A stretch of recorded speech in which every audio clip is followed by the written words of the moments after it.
All right. Giddy up. How are you, Jeff? Good, good. You know, Right? crazy. It was so nice to be outside this weekend, I'll say that. Yep. Good for the mental part of things. Yeah.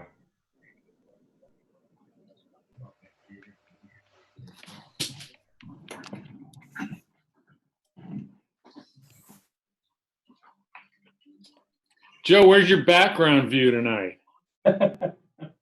I'm keeping it simple. Okay. If you want me to go back on the vote, I can do that. No, that's all right. That's all right. It was a little confusing having the American flag with the Eiffel Tower in the background. I did this one, hold on. I did find this one. This we could do this at least during the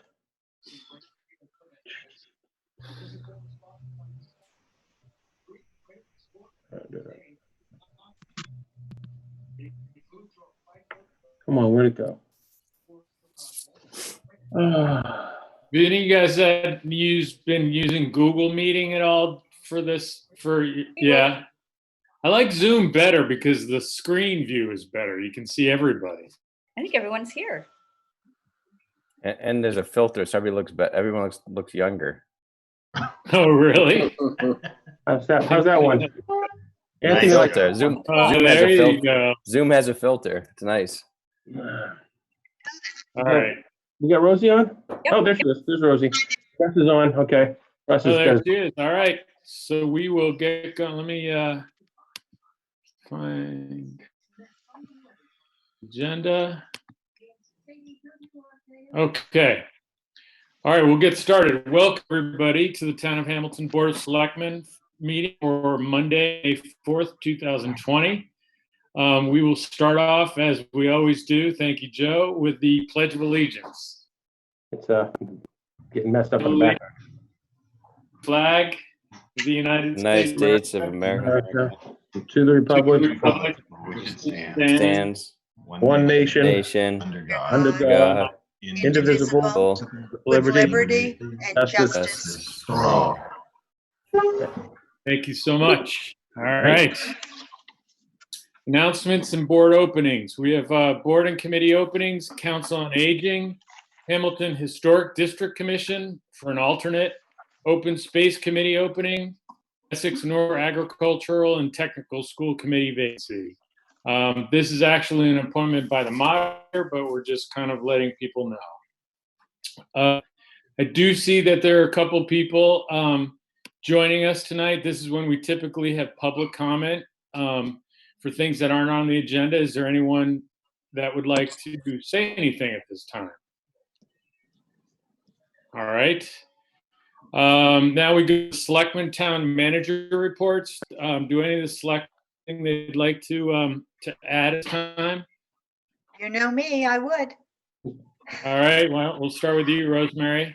if that's okay. Okay, so just wanted to give big shout out to Pete, the Assistant DPW Director, who showed me all the trees that Hamilton has had donated by the Institution for Savings.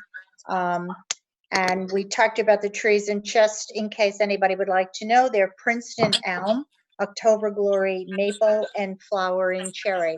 So I put out some feelers to people. It looks like maybe 6 of the trees are already spoken for, and put out feelers, and I've gotten a lot of responses, people interested in having a tree, a street tree that would be right on the border of public property. And actually, and somebody from Wenham wanted a tree too. I told him, sorry, not this round. So that's kind of my big deal. Great. Thank you. Anyone else? Good. All right. Joe, would you like to do you have anything in terms of a town manager report? So I have a town manager report, but I'd like to, if you'll allow me, I'll talk about it during the update on local government operations, because most of what's in there is really stuff that we want to talk about as far as what's going on in town at the current time. So Okay. if you don't mind, I'll put it off for that.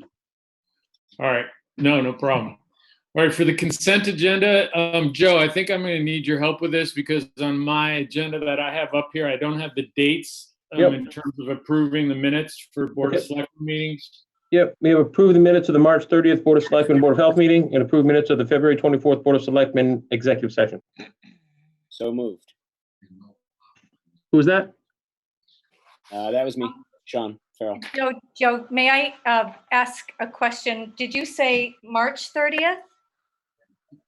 That's what I said. That's what it says on the agenda here. Okay, because I believe we did that last week.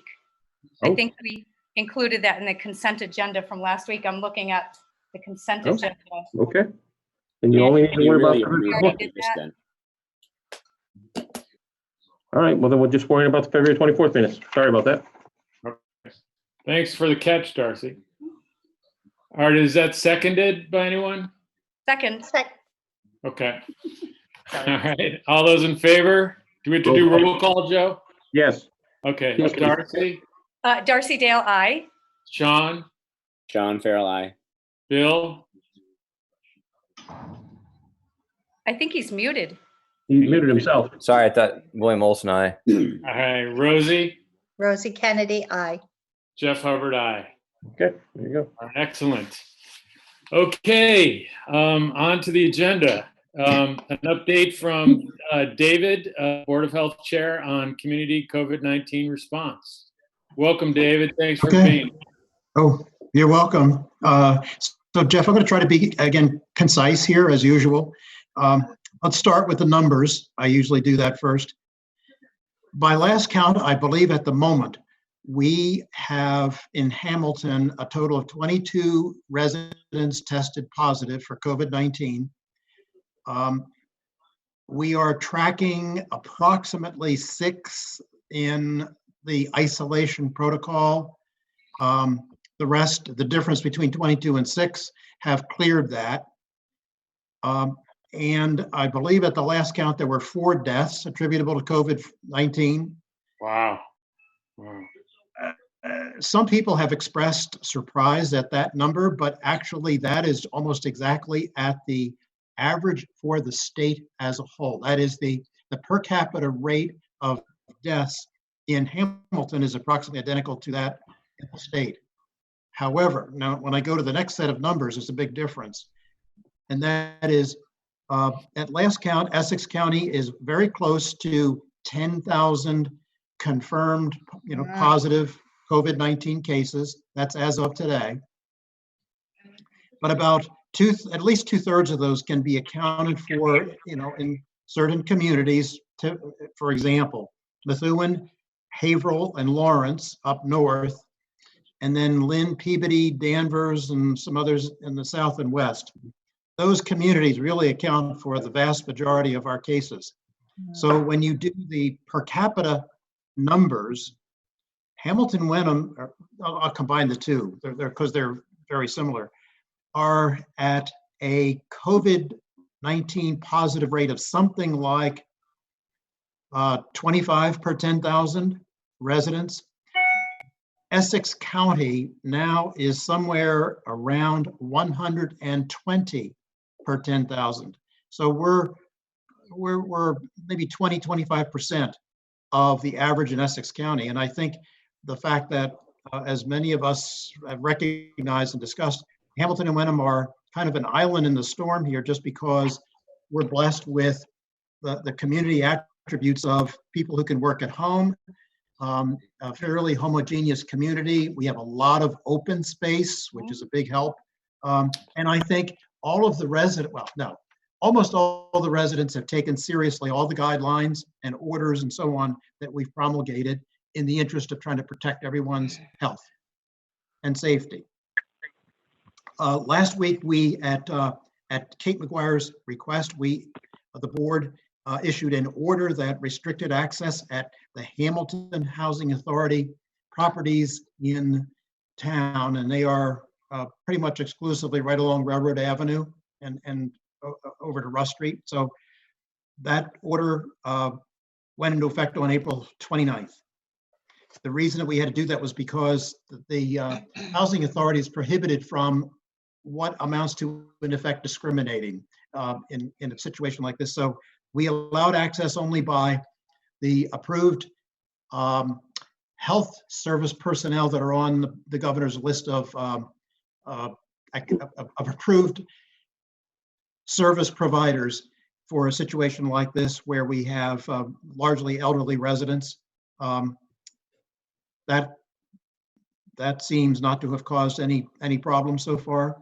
And the idea was basically to allow only one health worker at a time into one of the apartments of the residents, and restrict, almost basically eliminate access by anybody else. On the staffing front, I think I mentioned a week ago or so, we had decided to simplify how we're doing assignments for our staff, the Board of Health staff, and we isolated Leslie Whalen exclusively on septic systems.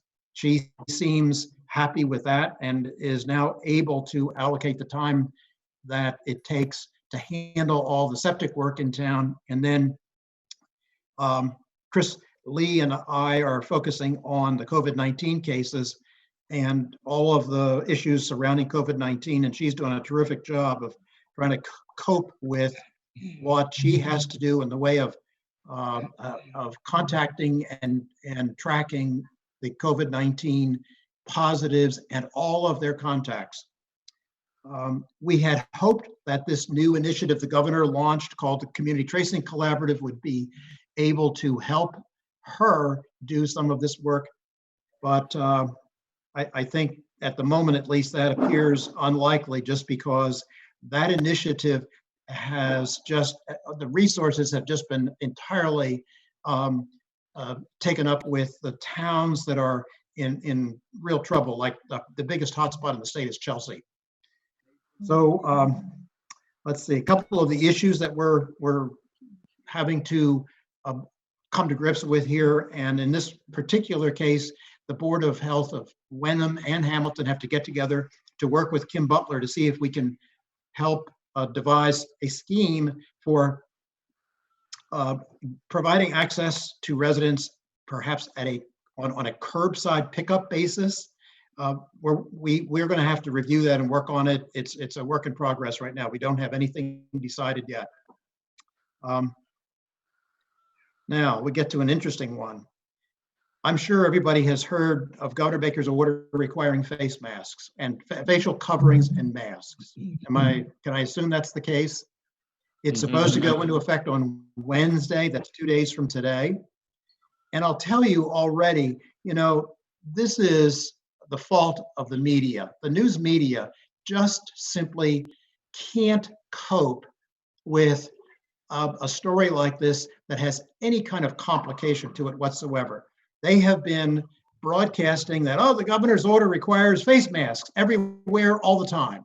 And that is absolutely not true. But your average person, how much time do they have to catch the news? And that's the snippet that they're getting, and it's absolutely false.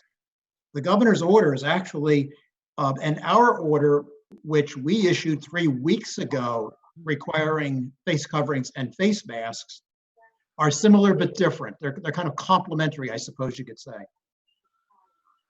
In summary, ours requires face coverings or mask inside any enclosed space, that's any business that operates in an enclosed space. And that means grocery stores and convenience stores, and inside a gas station, inside an enclosed space.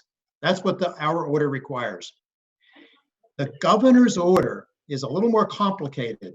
What it requires is, theoretically, you don't ever have to wear a face mask and be in compliance with the governor's order. I don't know if you know that. The governor's order specifies that you must wear a face mask in any situation, whether it's indoors or outdoors, where you cannot maintain at least a 6-foot distance from everybody else. Right. That's the difference. Now, here's my problem with the governor's order. Anybody who's ever been in Crosby's or CVS knows maybe you walk in and you don't see anybody and, oh, I don't need a face mask because nobody's within 6 feet of me. You go down an aisle and you turn a corner and you go down the next aisle and all of a sudden you're face to face with 2 or 3 people. And what are you supposed to do now? I think that's stupid. So that's why our order specifies indoors, you got to wear a face mask. Mm-hmm. So indoors, ours is more restrictive than the governor's. Outdoors, you remember, we have repeated again and again the notion that you've got to stay at least 6 feet away from everybody.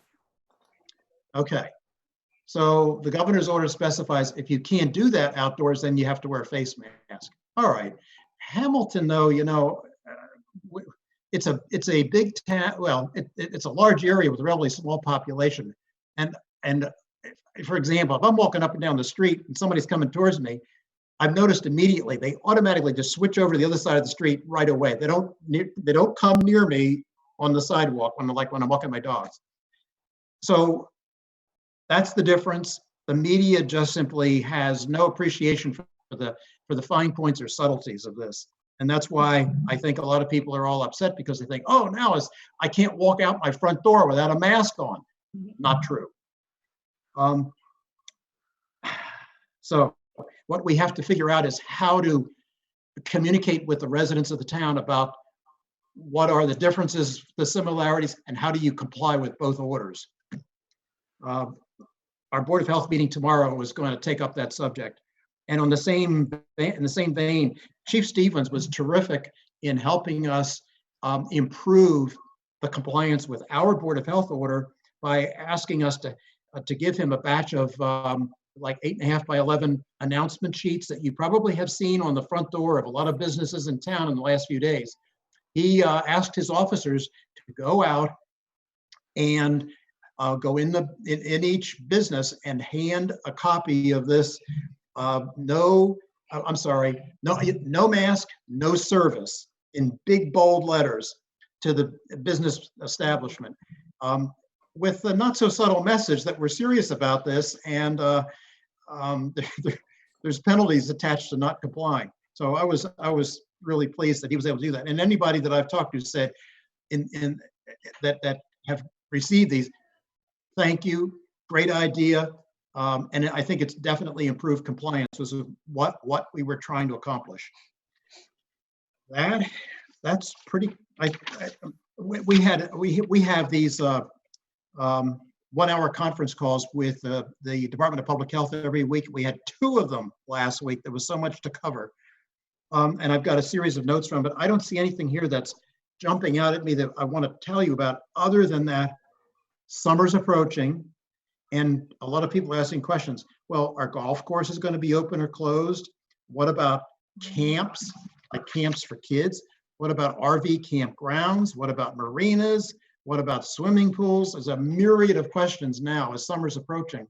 And I think it comes back to May 18th, 2 weeks from today, is a big day, because that's when Baker addresses the question of what now after the current deadline of May 18th expires, and what are the essential services going to become after that date? There's a lot of people hoping that the list grows. We'll see. David, how much, I noticed like Topsfield seemed to spike, and a lot of this has to do with the number of either nursing homes or assisted living kind of situations. So how much are the numbers? I've heard that up to 60% of the cases in Massachusetts have been in nursing home situations or assisted living. Jeff, what I can tell you is over 60, almost 2/3 of all the deaths attributed to COVID-19 in Massachusetts are nursing homes and assisted living facilities like that. 2 out of 3, huge. It's a huge percentage. The positives, it's not quite that high. I don't know the exact number. I think it's less than half, but still, it's a huge proportion of the total. Yeah. So, and I've noticed the same thing you did. In the state now issues totals by town every Wednesday, and I study that list. And you're right. We in Hamilton and Wenham are surrounded by towns that have high numbers. Topsfield of all places. Danvers has huge numbers, and I think that's probably because they have such a very large commercial district. You know, and of course, Beverly and Salem have higher numbers. Even, you know, Ipswich has higher numbers. Essex has higher numbers than we do. How do you explain it? Well, we have no assisted living or nursing facilities. Yes, we have the Hamilton Housing Authority facilities, but that's different. That's not, they're with one exception of one building. There really aren't congregate care facility. There aren't rooms, or whatever you want to call them, activity centers that bring everybody together, like Right. in a nursing home, for example. Right. That's a big difference. And so I guess you could say we're blessed by the fact that we don't have those kinds of facilities that have been a real hotbed for COVID-19. Got it. Okay. David, I had one question for you. You may know the answer, not, but for local people might want to donate locally, either food or anything, money, needs of people. Is there anything that you know of that we would recommend for people locally who want to give to people who might need something?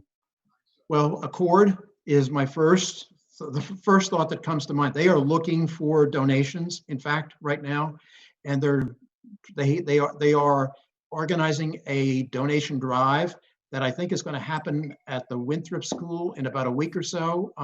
That probably is going to get pretty well advertised on social media. So that's one opportunity. What Then, about? I was just going to jump in for a second. Sorry, excuse me. Go ahead. I'm new to your call. This is Matt Heath. I was going to say that food drive is this Friday.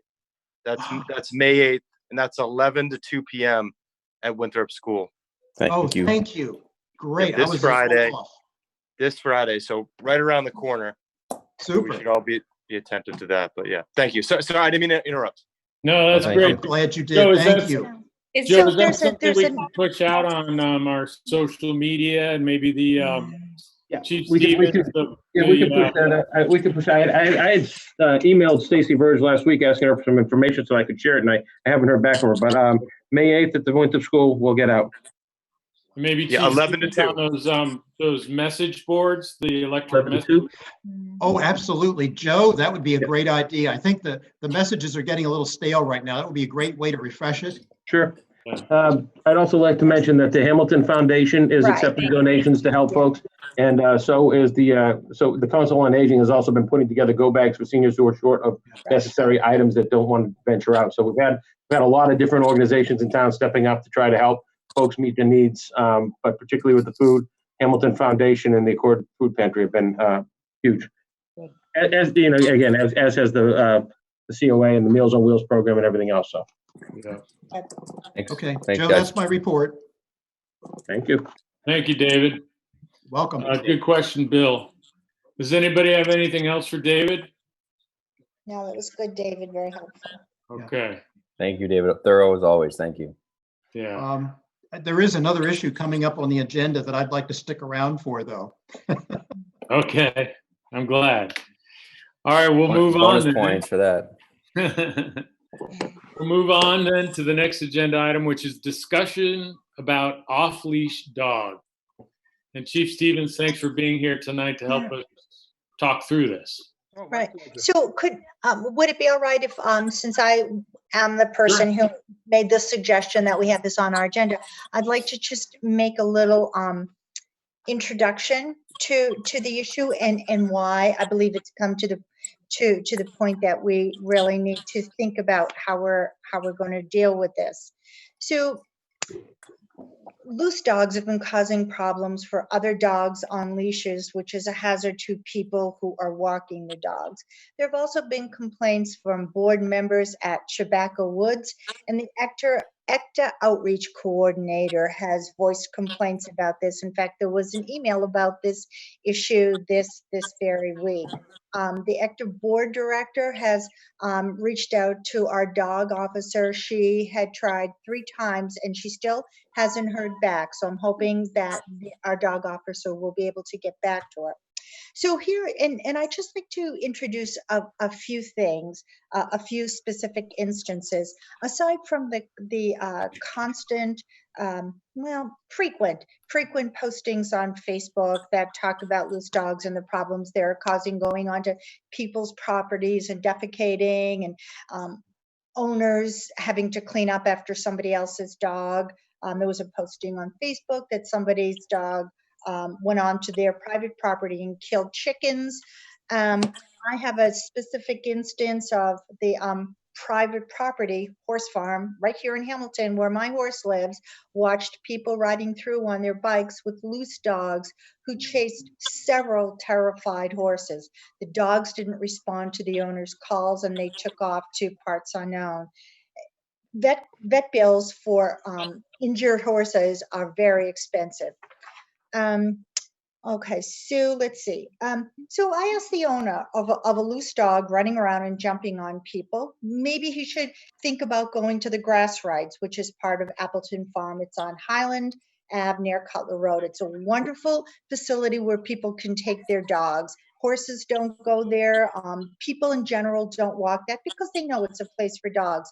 And don't miss the irony in this. He said to me, there are too many loose dogs causing problems there. So the next thing, let's see. Okay, so I've witnessed owners just letting their dogs loose in Patton Park. I watched a dog run over to the Little League field and leave their feces there. The owners were turned away. I reminded them that small children play on these fields. Obviously, this was before the lockdown, and asked them if they would please clean it. Well, I had a very sarcastic and impolite refusal. Two instances. I was walking over through that back road at Patton Park, and a loose dog came up to me and growled in a very low, menacing tone. I didn't say anything. I didn't do anything. I just kind of moved slowly. The dog got tired of growling at me and trotted over to a woman with a small child with her. And the dog equally growled at this woman with this small child. The owner was on the phone, totally oblivious to this. And I don't know why. I think I didn't say anything. I am prone to addressing these public safety issues, but I didn't because I think it was just sort of a small issue, I thought at the time, but recently there have been more.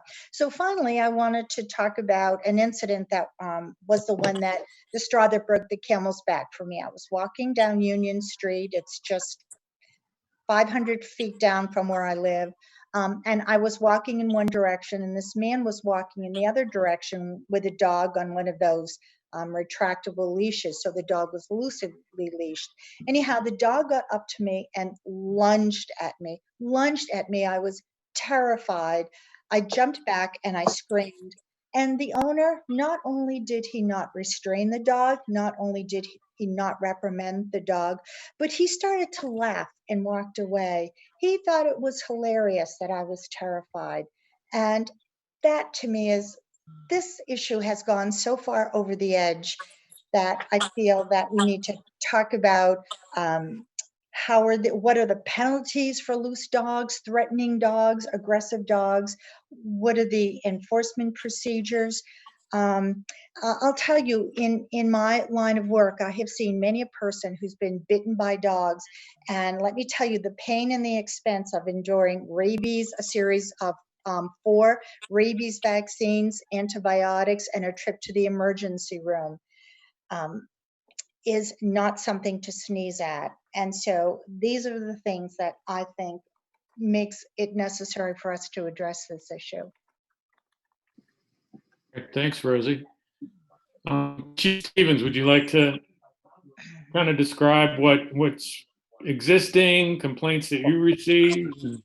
Sure. So as it pertains to feces, dogs, and people not cleaning these messes up, we do not have a bylaw in our town that covers that. We've always relied on people that walk their dogs to clean up their dog's mess. We've always kind of leaned on that. If that's something that the Board of Health wants to take on, I'm more than happy to partner with them and work on a bylaw that puts that in place. So that's one thing. So we do not have anything. I mean, we have something, a very loose law on the books that talks about underways, but it's really not written for dogs. So that's the first thing that needs to be addressed. You have to have a bylaw in place in order to force a bylaw. So that's number one. The second thing about the leash law, we do have a leash law in effect now. It's on the books now. It's one of our bylaws.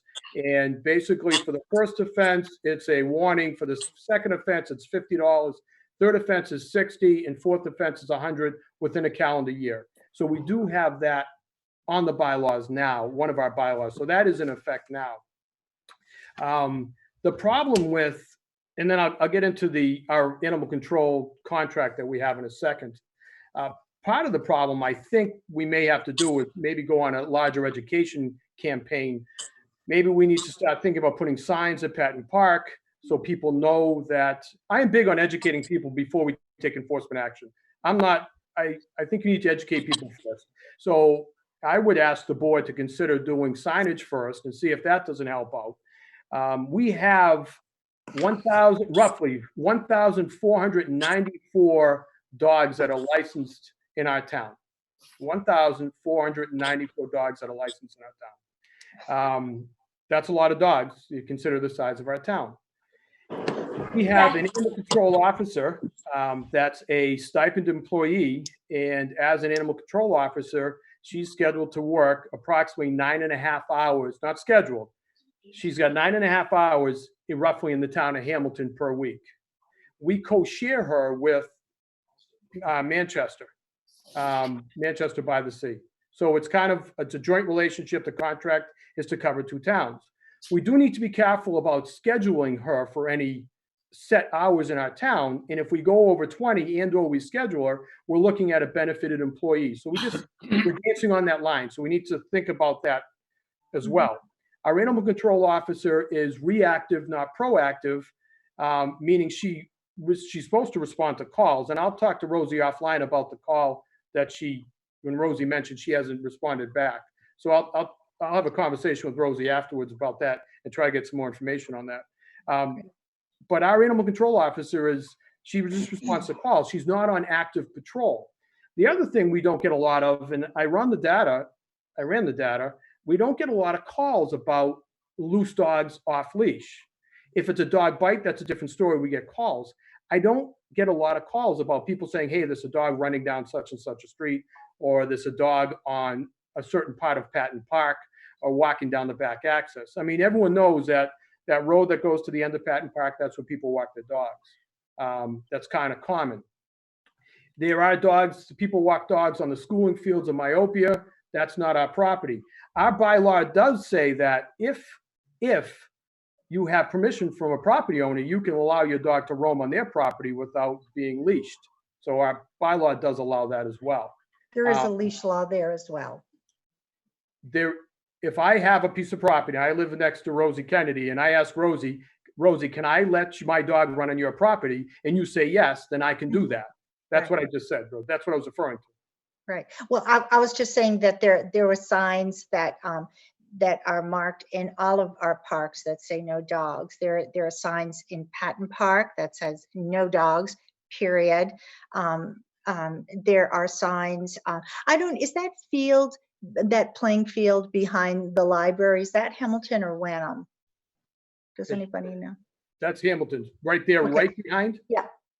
So there's a sign there that clearly says no dogs. And I was there, in fact, yesterday looking at location for trees, and there were 2 loose dogs there. So Rosie, we're not getting calls. I mean, you referred to the call on Union Street. I mean, what happened? And I didn't get a call I'm not getting calls when people saying that this dog jumped on me. I mean, and I don't know. Well, it was me. Trying to be, well, even if it is you, get a call. But even, I think people in our town, they're not calling for whatever reason, but we don't get a lot of calls on them. And what? I'm sorry. So we should encourage people to call. We can encourage them to call. However, then we're going to look at our contract that we have with our animal control officer as well. Right. We always go with voluntary compliance. That's what we try to do, is get people to voluntarily comply. We can push out a media campaign. The problem is we're right in the middle of COVID. So now you're going to have more incidents of dogs because more people are home walking dogs as well. So I'm sure you're seeing more. I know we're seeing more dogs out now than we normally would when people would be working too. that doesn't make what happens, the right thing, but it happens more now because of what's going on in our society today. Well, you know what, I think the danger exists, and COVID-19 is not an excuse for people to just let their dogs run free. It's a dangerous situation. Do you know, I will tell you, I grew up with dogs. And I've always loved dogs, and I've never been afraid of dogs. Throughout my entire life, our dogs were, I grew up in Boston. We didn't have a leash law, but you know what? Everybody had a dog, and nobody's dog chased and got into dog fights. They never jumped on people. They never bit people. They never killed the animals because we all disciplined our dogs. It was just expected. And now I'm terrified to walk by dogs. I'm absolutely terrified. And there's several people who have talked to me about it and feel the exact same way, and they're frustrated. And I think people feel like, oh, I don't want to bother the police about this, but I just feel it's not the right thing to just let people be at the mercy of dogs who are not under control of their owners. So Rosie, do you have a suggestion for what we should be doing differently? Well, that's what I was looking to Russ for. I think, I think penalties and enforcement seems to be important. I understand that there's a budget, and we can't just hire somebody to full-time go out and patrol for dogs. I respect that we have other things that we have to do, but I also feel that this is an issue we need to attend to as well. One of the things that popped into my head was maybe increasing the license fee for dogs, and be able to pay for more hours for our dog officer. Could I address that for what, if certainly the board could propose increasing the fee, or increasing the licensing fee, but you can't direct it to a particular area. All fees that are collected go to the general fund, and they have to be appropriated by town meeting. So you wouldn't be able to do that. And again, we'd be getting close to the area of having an employee that would be benefited if we added hours through that use. Could I suggest a couple things? One, I know from a recent discussion I have with the town clerk about dog licenses that we've got quite a few of our dogs that we know about in town that haven't renewed their licenses yet this year. So we were considering doing at least a mailing and possibly putting something up on the signboard to remind people to license their dogs. When we do the mailing, we could ask them to, we could remind them that the town has a leash law and that dogs being walked in public need to be on leash, or the owners would be subject to fines. So we could include some language like that in the mailing. Additionally, I think that we could ask the chief to look for a way without violating the terms of the contract, because again, the dog officer is on contract. So under state law, we can't direct her hours, but we could ask her without violating the contract if she could do some kind of spot patrols. And I find that sometimes people will do what they think they can get away with, but the minute they see the dog officer hanging around, they might change. It might be a couple things, a 2 or 3 paths of approach where we do some additional notification to people with their dogs when they relicense their dogs, and we also maybe see if the dog officer can potentially go by, a couple times a week just to be seen and maybe drive home the point that this behavior is being paid attention to. But Joe, is there any number of citations that have been issued in the last 5 years? I mean, does that exist anywhere? I wouldn't know about that. That would be the chief. Yeah, I would have statistics on that. I'd have to do a 5-year look back, which I didn't do. But I mean, is it a lot? Is it 1 or 2, or is it dozens? No. You figure we share our dog officer with Manchester, Essex. It's 19 hours a week for both towns. So it's roughly 9.5 hours. Our dog officer does felines, does barn inspections. We have 75 barns in our town. Also does chicken coop inspections, umpteen chicken coops in our town, and responds to calls for dog bites or anything that involves dogs. So, we're pushing the envelope for 9.5 hours a week. Now, some weeks she's much busier than other weeks, same with some months, especially when barn inspections kick in. So, I And you mean, guys we- don't, what, if your officers are driving down the street and you see a dog off a leash, are they instructed to say anything or make any comment, or is that really not their Well, purview? No, they can do it under law. They can do it. They can tell people, hey, put your dog on a leash. That's something that they can do, and that's something they do. But it's not, it's not something the officers go out and look for dogs they don't drive down the back of Patton Park looking for Right, dogs nor- yeah. such as that. And I'll put a memo out to them that if you see something like this, I'm Educate. more an Right, maybe they could help educator than educate, fine. right, they could help educate maybe. Yeah. And that's something I can do. I mean, And green, it's also like some people don't know where green belt ends and green belt allows dogs off leash as long as you're maintaining their other sort of regulations. So some people may not know where green belt starts so there is sort of that education too, right? They just see open public land. Actually, the green belt has made a modification on that, and they want all dogs leashed on their property. Yeah, that's just during the COVID stuff. It'll go back That's right. Yep. it's not easy. I mean, like I said, we have close to 1,500 dogs, licensed dogs in our town. I mean, that's a fair amount of dogs, and you're seeing more now than before. It doesn't mean that this stuff and what Rosie's saying, this has been happening on and off for a long period of time. People are letting the dogs off leash, and they're walking the dogs off leash, or people that don't have good verbal commands over the dogs are letting them off leash too, which is more so an issue. I mean, they're both an issue, being off leash, period. But when you don't have verbal commands over your dog, it just adds to it. I mean, the dog that jumped up for Rosie, it just adds to it. Yeah. The bylaw for the feces, though, I mean, we need to put a bylaw in effect. If we want to address that, we need to put a bylaw in effect for that. Could I ask if you work with the Board of Health and prepare something for special town meeting in the fall? I think that's that's a low hanging fruit. No one's going to complain about that one. That's an easy one. Generate some. Joe, that's a crappy assignment, but I'll do it.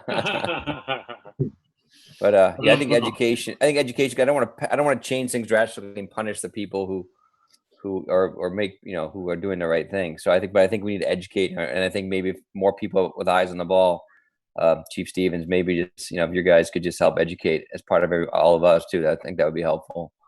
I do think when we're paying a little bit more attention, people tend to come back into compliance without a lot of effort. Just a little bit of reminders here and there might get people knowing that you're paying attention. They tend to come back into compliance with dogs pretty quickly. Most people are good dog owners. So I think I would look at the signs again. Maybe I'm not sure who knows what all the signs say. I mean, obviously Rosie's gone over and look at the signs, but I haven't looked at all the signs in a while. But I'd be curious to see what the signs at Patton Park say and what they maybe should say differently or bigger or more of them. Or I'll ask Tim to take a look at the signs too and see if we can do something to improve the size of the signage, where the placement of the signage, make sure it's a little more obvious. Maybe just changing the signs out. People eventually, if you're somebody that drives into the back of the Patton Park every day, and you've eventually started to ignore those signs. They're in background now. You don't even look at them. So maybe just changing the signs out. A new sign would grab somebody's attention, a little more colorful, something that gets people's attention, just to remind them.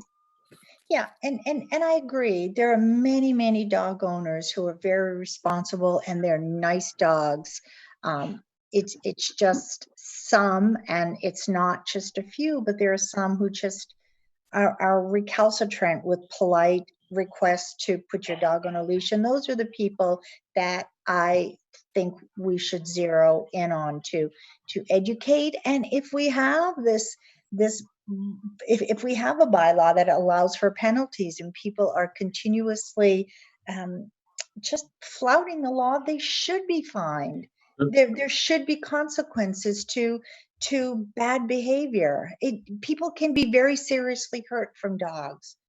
Anyhow, thank you for Chief for that. Does the town also assign a penalty for unlicensed dogs? Yes. We have a penalty for license, but they extended the license period because of COVID right now, Joe. No, I'm not exploring about that, but I just want to be able to remind people that they do have to license their dogs. They have until whatever the date is, and then they could receive a fine for not licensing their dogs too. Just to remind them, just to get them on board and compliant. Yeah, and now our dog, it's $20 for a license. If they're spayed or neutered, then it's $15. So we're kind of in lockstep with some other towns. We're a little behind other towns. Wenham's, and I'm not speaking for Wenham, Anthony, but Wenham just went up on theirs. effective 1/31/20 December, January 31st.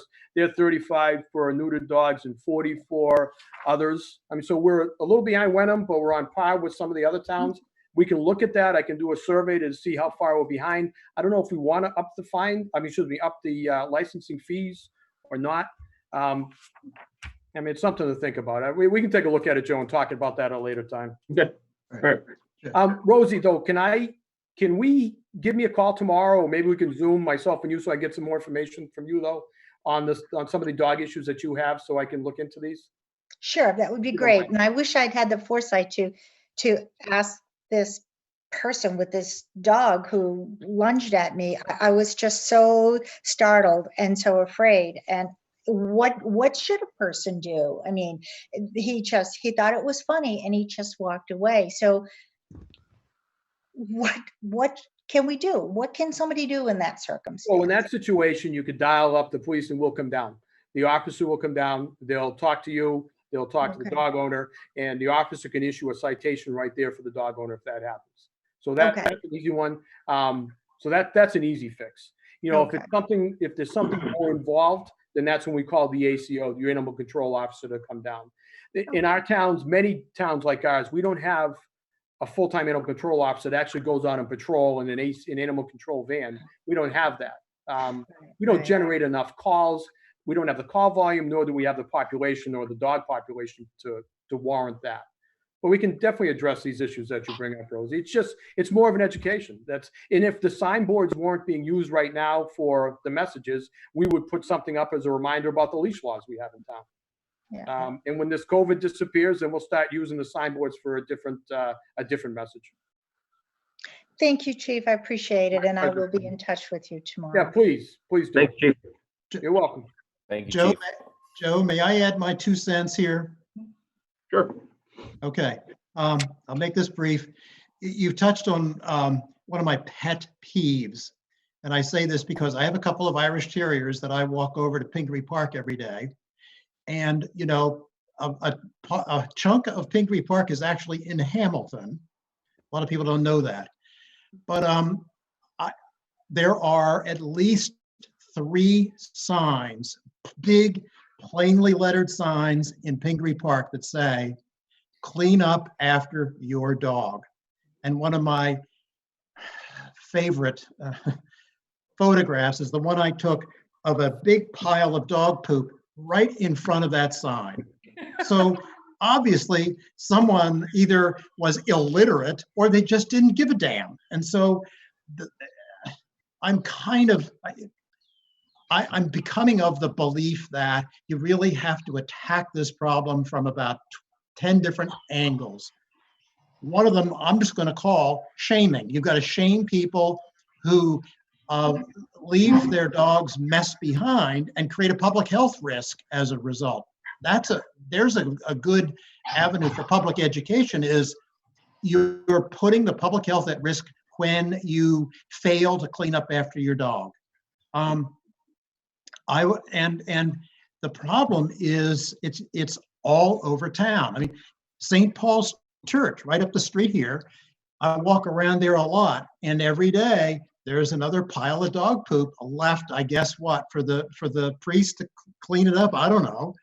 And the worst part is, as Rosie was saying, on the athletic fields where the kids play over at Pingree Park, there's dog poop all over there. And how would you like your kid to come home and say, I've got to clean the dog poop off of me? It's disgusting.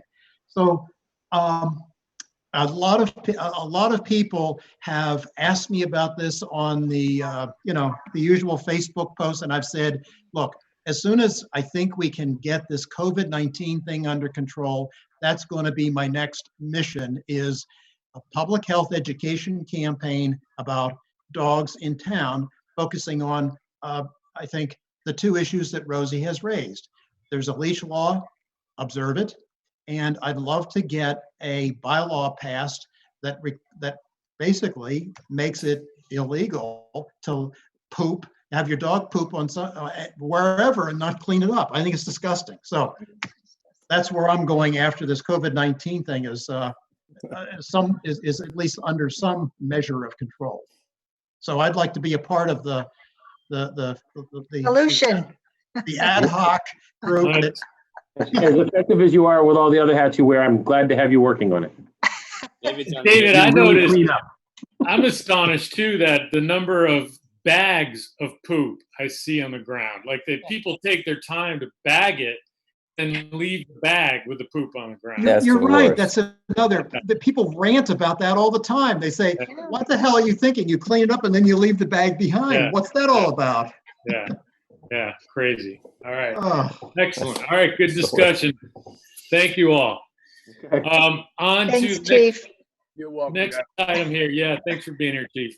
No I'm problem. on to the next item, approving the housing production plan. Patrick will hand it over to you and Russ. Good evening. Nice to see everybody. Hope everybody's well. So just as a quick snapshot, housing production plan is a state-required effort that they impose on individual communities to study your local population, study your local incomes, demographics, to look at your housing stock and to develop strategies at creating affordable housing if your community happens to need it. I know the selectmen are all aware we're at a 3% of subsidized housing inventory. Fortunately, we're all very pleased to be working together on seeing some new affordable units created. One of the most important outcomes of a housing production plan is to allow us to better exert to the state our ability to get senior units for those 55 and over, as well as allowing us to exert better on getting local preference for units too. So those are two really important things I know to residents of Hamilton. And let me underscore that the planning board did approve the housing production plan. I'd also like to tell the Board of Selectmen that also the Affordable Housing Trust approved the document as well at their meeting. I guess it's been a couple of months ago now. So with that, I'm respectfully requesting that the selectmen approve it. I can finish a letter to the Secretary of Housing and Communities and Development, and they, with a positive vote, will certify our housing production plan.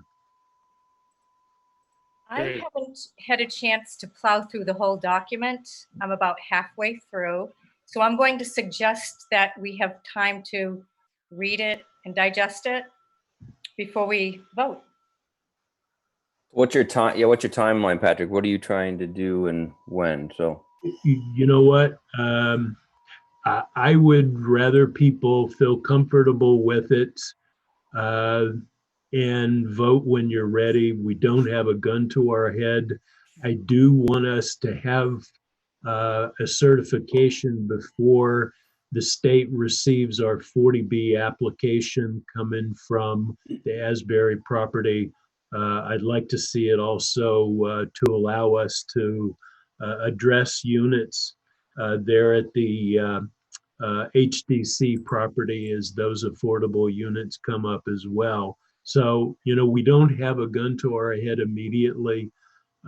So, you know, I maybe I'm a little pushy date-wise, time-wise, but I'm certainly willing to extend some more time if that's useful to Darcy and others. Yeah, I mean, I'm so it's, ready yeah. tonight, but I'm comfortable waiting too. If you know, Yeah. if Darcy wants to digest it a little bit more and there's no real rush for it, I'm fine with it next meeting if that's enough time for you, Darcy. Should be. Okay. Yeah, I mean, it's a, you know, just some, you know, I was obviously on the planning board when this started. I was on affordable housing when you were working on it. So I sort of stayed close to it. It's a great document. I think a lot of work went into it. So I think a lot of community involvement. So I applaud you for getting to talk about education, getting out there in the community. I think over 500 people responded to the survey. You had dozens of people attend all the different panels you had. So I applaud you for sort of keeping this going, and I will help you try to close the book on this thing so we can start. I just want to understand a little bit more. I mean, there's some really good suggestions in there. So the suggestions are things that, the word consider is used many times in the report. And I think that's, we have to look at that, right? It's just ideas and suggestions that we can or can't follow, but at least they're giving us things to work towards, right? That's sort of the goal of it, Patrick. Exactly. There are options within that document relative to how we modify our zoning bylaw in certain aspects. There are other things we can do that are germane to the Affordable Housing Trust, the CPC. No promises made. I mean, it doesn't make any promises in the document. It's really just it's a snapshot in time. It gives us considerations and then forecasts down the road 4 or 5 years. With a lot of possibilities is really what that document is about. And it's also not a mandatory document. It's discretionary. So that's important. And I think it would be good to have more time to look it over. I agree with Darcy. That would be possible. All right, so can we agree to put it on next week's agenda for approval? Yeah. Great. Okay. Great. And if we have questions between now and then, I think we should ask Patrick, send him some questions so he can come prepared for a discussion. Good idea. Have both of you gentlemen on the BOS, except for Jeff, did you guys read it? Have you had a chance to read it yet? I read it. Yeah. Did anything surprise you? Did you find anything? I was surprised our population trend is what they think. I mean, that was one thing. That was really shocking to me, was the age group and the population trend over the next 5 years was, I mean, that's what I think we need to work on, right? We need to reverse that trend if we want to be successful as a community. That was the most shocking thing was that trend. So isn't that a national trend consistent with what? No, we're much lower than our neighboring towns on at least population trend. Most populations are growing around us, and we've shrunk 4%. So sort of baffling, because you realize we have built some houses. We haven't actually demoed that many houses, but families getting smaller and more, so. But yeah, it's down 4%, which is surprising. That is surprising. Okay. All right. Thanks, everybody. On to the, and Patrick, thanks for being here tonight. You're welcome. I appreciate it. Thank you, Patrick. Patrick. Update on local government operations, Joe. Hey, thank you. Thanks for bearing with me when I wanted to put off the town manager report to now, because I'm going to kind of go through this, and it's going to be a little longer than I normally try not to take a lot of time at the top of the meeting. So a number of things we wanted to fill you in on, dates that I wanted to discuss with you and see if you guys want to provide us some additional guidance. First of all, May 18th, Governor Baker today announced that his reopening committee will be focusing on releasing guidelines to begin reopening in a phased and safe way starting on May 18th. I have asked the Public Works and Facilities Departments to begin implementing measures inside of Town Hall to ensure our employees and the public's health when the Town Hall is again opened. So, face shields, barriers, plexiglass barriers, and stuff in the Town Clerk's office, Treasurer's office, things like that. We're going to start putting those things together. Given that, we expect it to be a slow rollout, we expect it to be a phased rollout, but of reopening. But it seems like unless the trends in the numbers change and go backwards, it seems like the governor is intent to try to have folks reopen business, reopen the economy, hopefully this month at some point. And that brings up my next thing, annual town meeting. You've loosely talked about and had a kind of save the date attitude towards June 20th. I'd like you to talk a little bit tonight about the June 20th date. We need to post an agenda a month before, 30 days before the town meeting. So if you want to do it June 20th, we have to post the agenda by May 20th. The last time that you're scheduled to meet before May 20th to approve the warrant and everything would be on May 18th. That would give us just 2 weeks now to finalize an amended warrant and an amended budget proposal for FY21. So I'd like to propose that the board schedule next week's meeting on May 11th to review a condensed town meeting warrant and amended FY21 budget proposal, and then make the decision at that time whether you wish to pursue the June 20th date. That gives us another week to see data, see if the trends are going in the right direction, and still allow us to hit our target if we want to go forward on June 20th.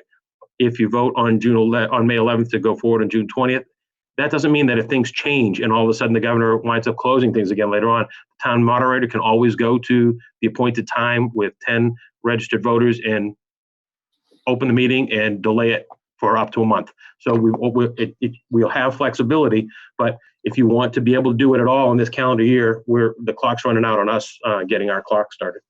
Let me look at my notes here. That would give the town a staff time.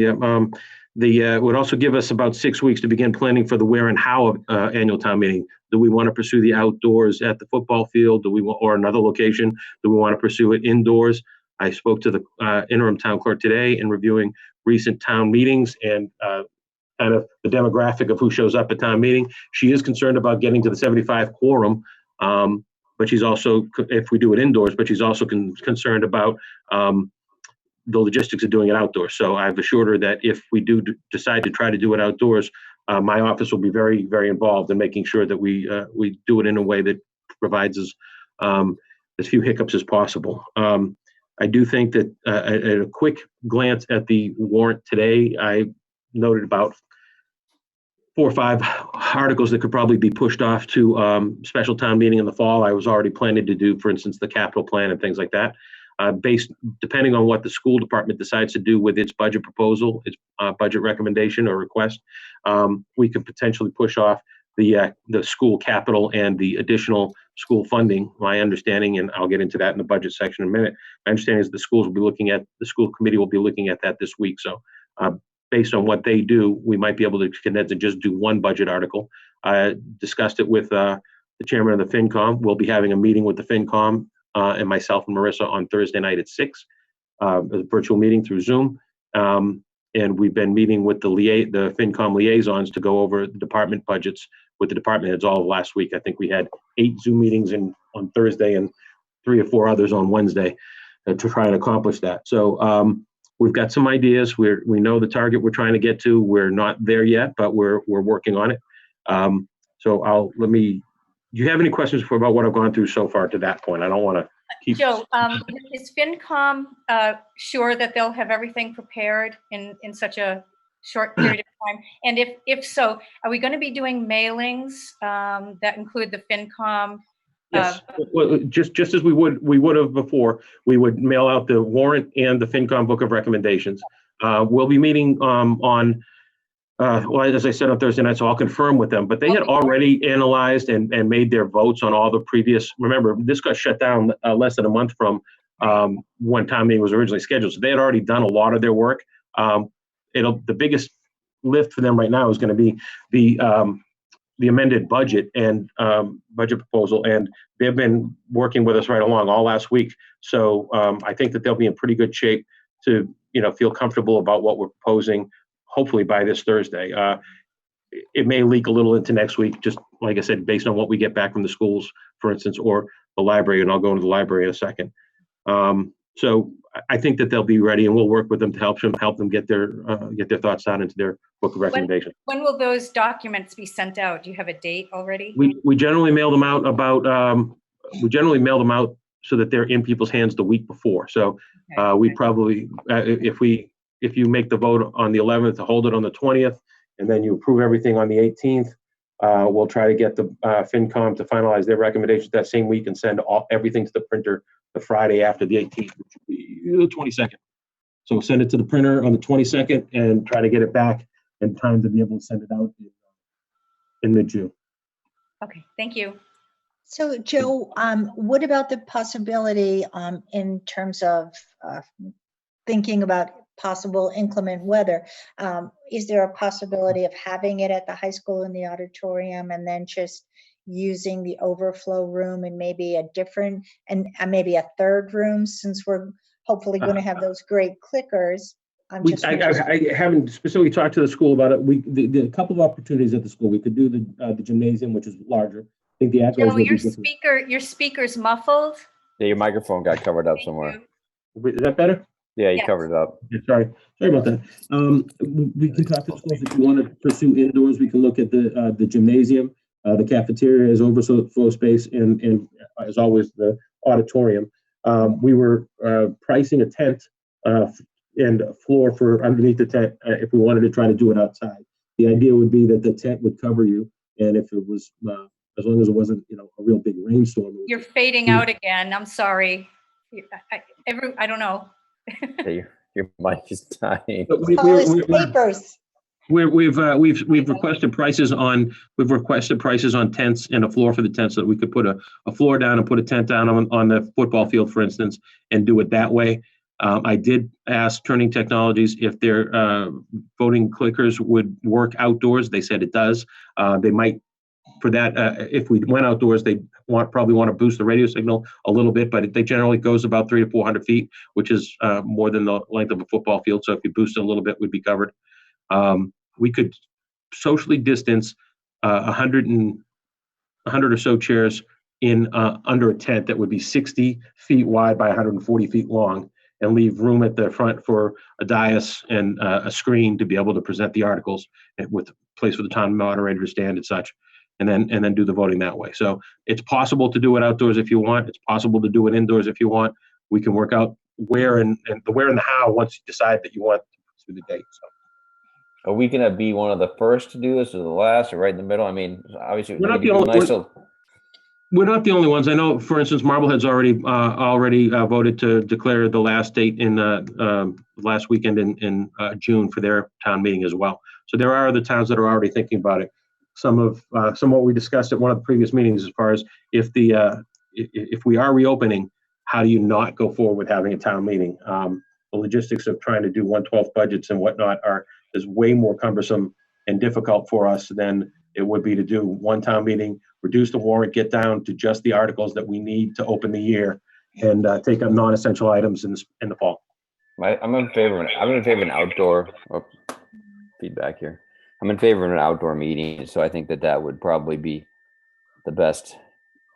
But the weather, obviously, you got to play with the weather. We got the tent, Yep. But if you have more than 125 people, then you got some issues. But I think it's probably the way you're going to get people back to a meeting is have it outdoors. But that's my opinion. But yeah, I think we'd be requiring people to wear face masks and things anyway. But yeah, if we could keep it outdoors with this, hopefully it's a nice day. You keep the sides of the tent open. There's good airflow and everything else. People have their masks on. They sit in their chairs, socially distanced 6 feet away from the next chair.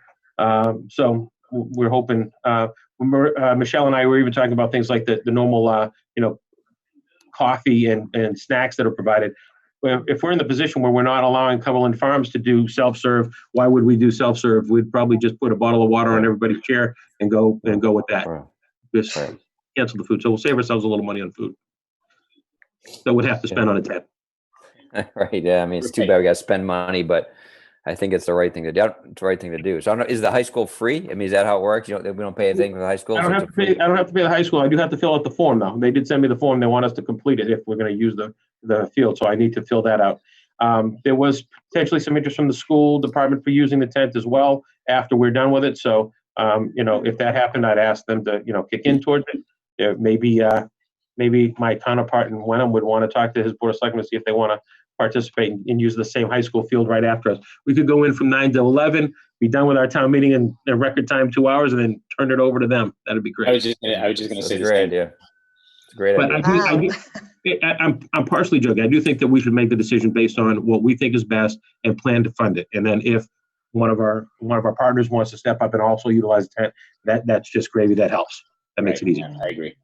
We got to move forward with it, or at least do our best to move forward with it. I think here in Joe that we're in favor of starting to plan for June 20th for the tent. So I'll plan for this to be the major thing on the agenda next week, unless I hear otherwise from you guys later tonight, tomorrow. Yeah. But FinCom join us for some of the meeting next week, or will they not be ready for that? Will what? FinCom, can FinCom Oh, join us for some I of the can, meeting I next? can ask, I can ask David. I'm sure they'll want to talk. I know he's planning to meet, they're planning to meet this Thursday, and they've already talked about reserving the following Thursday if they needed to. So they're, I think they're anxious to get their work done if they're called upon. So I'll definitely extend the invitation to David and to Mr. Bowler so that. Or you can vice have- versa, if we need to be available on a Thursday, let us know. We need to be available on a Thursday, so Yeah. Yeah. not this Thursday, but next Thursday. Joe, considering there will be some changes in the budget, will we need to go over all that again, or? Oh, yeah, yeah, we'll be asking you probably next week to reopen, and, you know, we'll propose. I don't know if Marissa will be able to finish everything. So we've done a lot of the legwork and a lot of deep digging with the departments that we fully control in-house.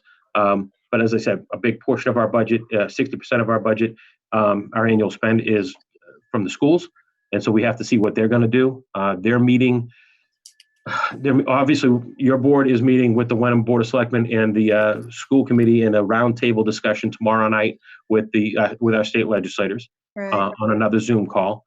I did post as a meeting just so that nobody would, just to keep you from being accused of doing anything illegal. But, we're not expecting any votes. It's just informational. It's a roundtable. It's a workshop, but you'll get your information there. The school committee will get its information there. Then after that meeting tomorrow night, the school committee's capital and finance, or whatever they call their subcommittee, is going to meet. And then the full school committee meets on Wednesday night. So I'm hoping to have some sense of what the school department is going to propose after that meeting on Wednesday night. I know the superintendent identified a target range that she was going to be talking to the leadership team about as far as reducing the budget. If she's successful in doing that, then I would be proposing that we would adopt one budget article that would include the school's needs and ours, because that would be, it would be less than they had requested this year, and it would be less than we had in the first budget article on the original warrant. So they're really working. I believe her when she says they're working hard to find a place to do it, but it will be, if they do it, it will be layoffs. Yeah. So that brings us to another area we don't have complete control over. And part of the reason Anthony's listening in tonight. We met this morning with the Board of Library Trustees. The board had a meeting at 10:30 by Zoom with Library Director Kim Butler, and Anthony and I joined them. They're looking at ways to find some savings in the FY21 budget, but Anthony and I have also asked them to look at FY20, the current year as well. We've dug into our budgets. As I said at a previous meeting, we put aside about $365,000 in this year's budget in case we don't make revenues, and we haven't asked the school, haven't asked the library to give up anything yet. When this all started, we were all working very hard to make sure that our employees were protected and everybody was safe. But Anthony, and if he wants to jump in here, I'd ask the chairman to allow it. But we made it known to the library board today that they've basically been closed to the public since March 13th, and we're trying hard to figure out what 11 people have been able to do for 35 hours a week in that amount of time. We don't want to harm them, but there are ways for us to take care of the employees, make sure they keep their health insurance and stuff, but also save the taxpayer some money right now. And if we're asking our other departments to dig in, we think it's only fair that the library do its share as well. So Kim sent a letter right before this meeting. To be honest, I haven't fully reviewed it, so I will send it. I will forward it on to you all. But I don't really want to get into discussing it right now because I haven't had a chance to. As I said, I think it came over around 5:30, right? Right, Anthony? Right about 5:30? Yeah. We talked right after we got it. So they are the Board of Library Trustees. I will tell you from the letter, the Board of Library Trustees did vote today to recommend that the Boards of Selectmen and Wenham lay off the part-time workers in their staff. But that still leaves quite a bit of full-timers that we don't know what they're doing. And we weren't able to get that answer. So. Well, we'll have to follow up, I guess, see what happens. Joe, just to go back a little bit to the warrant, Where were we on our last version of the warrant? Did we have all the language and stuff buttoned up? Or- Actually, Tom is just about, yeah, Tom, we were going to bring it to your next meeting for a vote, for a final vote, and we were going to be posting. Tom had just about tightened everything up, and I have it, but now, like I said, I went through it today with a red pen and was like, okay, we could take this out. We could probably put this in a consent agenda. I looked at the warrant today from the perspective of what needs to get done, what can be done quickly in a consent agenda, and what can we put off to a later date. Yeah. So can you be obviously before our next meeting send us kind of a list with some priorities and stuff so we can discuss that too? I mean, I'm sure we probably all agree with what should fall off and wait, but it'd be good to have a little bit of a discussion about it. No, I'll give you some ideas and things to consider, and you can talk about it, you know, and then we can go from there. Perfect. We won't do anything that you don't want us to do. All right, thank you, Joe. Anything else? Talked about schools and library. Let me see what else. You know, harping on the budget thing for a minute, and it is in the written report that you'll get. We are looking at a little bit of a reorganization of positions inside of town hall. I'll be honest, we were initially looking at reducing some hours in some positions. We've had a change that happened over the weekend, and I'm not going to say it publicly yet, but it's going to create some room for us that we might not be able, we might not have to reduce hours in positions. But I won't say who, but we've been notified that somebody's intended to retire now before the end of the fiscal year. So that if we don't fill that position, I have to determine with Marissa, if we don't fill that position and we can still get the work done, does that save us from having to reduce hours? Does that do the same thing as reducing hours across the board? So the remaining people around for sure. But it'll be a reorganization, and it'll be a reassignment of some duties. People will be working a little bit differently than they had before. I do have a meeting with the union tomorrow, a virtual meeting with the union tomorrow. When are those contracts due again, Joe? I'm sorry? When are those contracts due again? That was the contract for the clerical union. We settled it last year. So it's we're in the first year of it now, first year of a 3-year deal now. So I did let them know we needed to talk about FY21, and they agreed to meet with me tomorrow to do that. So okay. Great. And you'll be seeing just a good news thing. We've been working the public works crew in a kind of an almost a half shift kind of thing, a half on, half off, to provide social distancing and for the safety. But we've gotten to the time of year where there are a number of things that we need to do, and we can't do them with one-man crews. So Tim has talked to the foremen and the crews, and they'll be coming in almost completely starting next week and working to get some things done. The School Street well needs a new valve, so that's a 2 to 3 person job. We have potholes to fill. You can't do that with one person. So we'll be seeing full crews back out on the streets around town starting next week. Okay. Of course, they'll have their masks and gloves on, and they'll be doing everything they can to stay safe. But they'll be fully in. All right. Thank you, Joe. Yep. And then is Tom on? Do we have any updates from the state, or things kind of? The only update from the state, Tom and I talked about it, and I'm sorry he decided he wasn't going to make it tonight. But the only update from the state was really what David went over with regard to the governor's amended mask order.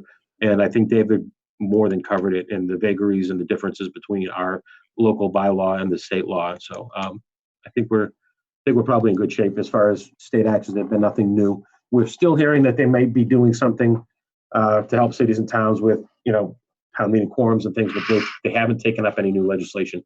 So. Okay. I don't know how much lower our quorum could get. No, I agree with you. I think 75 is about where we want to be. Yeah. Exactly. Marblehead did vote to allow a quorum of just 30. Wow. Wow. And they've got a larger population than we. Yeah, a larger population than us, but they're making a plan to have room for 200 anyway. So I spoke to their town administrator last week.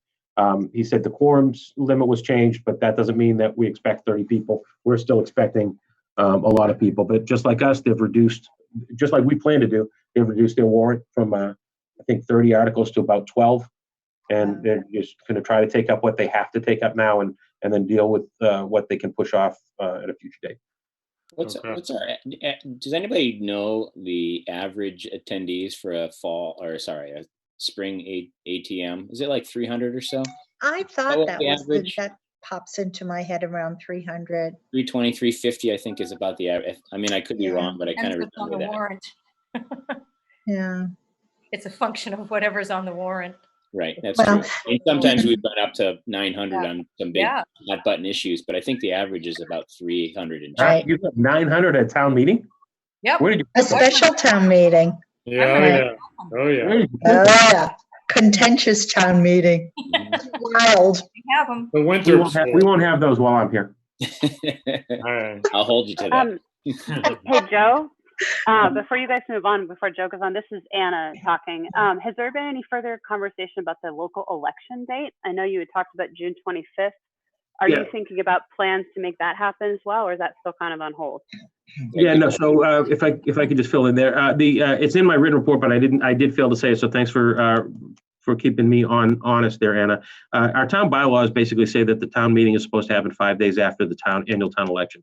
So one of the reasons that I've been pushing for us to do it on the 20th was that it gives us the opportunity to have the town election and keep our local bylaw, stay in compliance with our local bylaw and still do the annual town election. If we did it, state law doesn't allow us to have the election after July 1st. So if you do set the date for June 20th next week, and that would automatically set the date for the town election as June 25th. And then even if the town moderator wound up moving the town meeting because whatever, the COVID came back or there was a big rainstorm or we were outside in the tent, whatever the case may be, the election would still go forward on the 25th. Will there be absentee ballots? Yes, we will. One of the things that I was hoping was that the earlier you set that date, the earlier we can start reminding people that they can vote by absentee. The clerk has already sent the ballot off to the printer. So as soon as you set the date, we can start letting people know. They can start sending in their absentee ballot requests and she can mail them home. Thank Great. you. Awesome. Thanks, Joe. No problem. All right. Darcy, did you have something you wanted to say? Yes, I do. I'm going to request that we adjourn for the evening. Wow. I'll second that. Darcy never makes that motion. Aye, Darcy Dale, aye. Bill? Oh, did William anyone Olson, aye. I seconded. seconded? Okay. Rosie? Rosie Kennedy, aye. John? Sean Farrell, aye. Jeff Hubbard, aye. Thank you all very much. Good Thank night. you. Yeah. Good night, Good night. everyone. Good night, everybody. Thank See you you. next week. Yep. See you next week. Thanks.